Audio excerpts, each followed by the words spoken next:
Now here's something you won't see very often. This big old beast is a Star MegaStar, chambered in 10mm, double action first shot,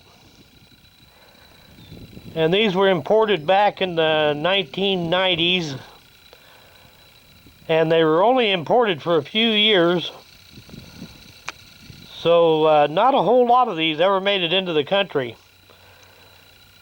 This is a blue one. They also made them in a kind of a matte nickel finish or hard chrome finish.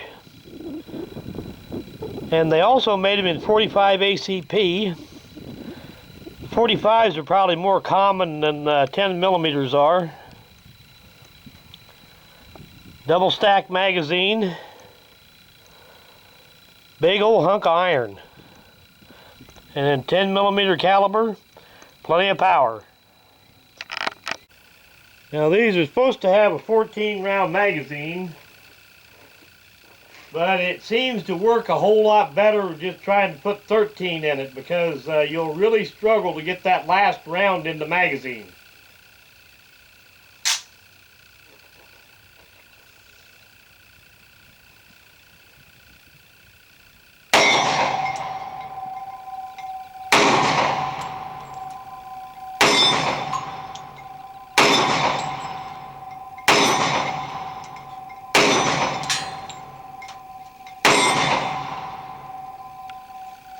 And we got a failure to extract. Let me see if I can clear that out. Well, that is some pretty hot ammo. Maybe even a little bit too hot. Because the case was kind of stuck in the chamber. Didn't fully extract. See if the rest of the magazine goes okay.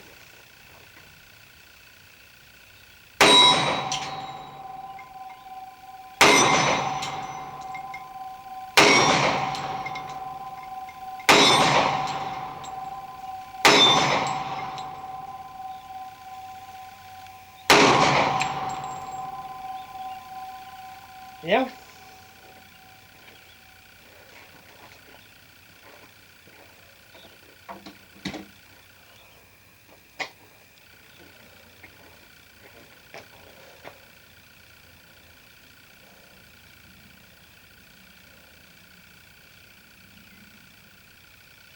Well, that primer doesn't look like it's smushed or anything.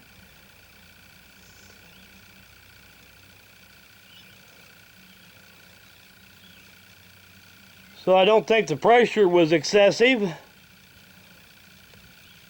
But these are reloads, and that particular case might not have been sized exactly right. Well, this Star MegaStar is a big old beast. So we get all the markings to show up here.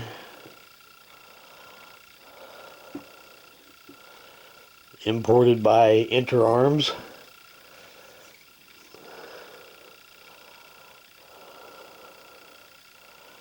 .10mm. MegaStar 10. They also made these in 45 caliber. Big old over-engineered thing. Magazine release is there. Slide release there. Safety here.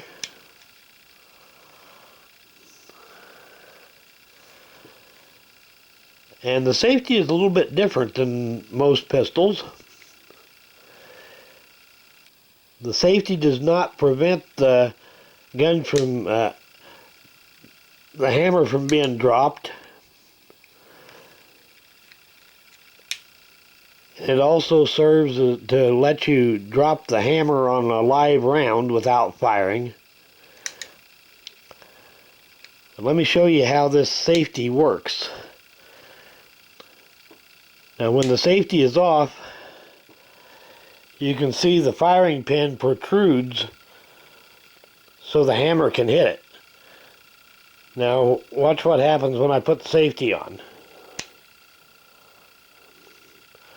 Now the firing pin does not protrude, so you can drop that, and the hammer does not connect with the firing pin.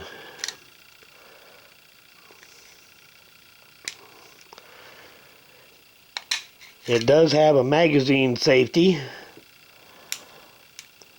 which does disengage the trigger.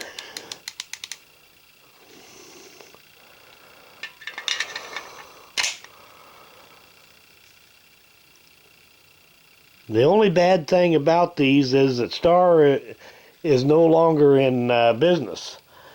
So if something should go wrong with one of these, you might play hell trying to find spare parts for one. Especially the newer ones like this, because they didn't make these for very long and not a whole lot of them was imported into the U.S. But just in general, it's a pretty good gun. Good sights on it. Now, it appears that when they made this gun, they didn't have their bluing solution quite right. You notice the frame is starting to turn plumb.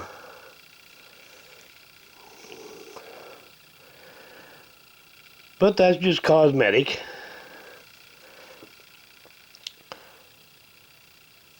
They made these in blue and in what they called a Starville finish, which was kind of a hard chrome finish.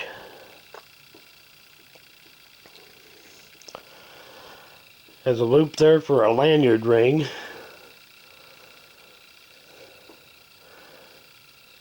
Just in general, these are a big old heavy gun, which doesn't hurt a bit considering the caliber that it's in. Helps soak up some of the recoil of the 10mm.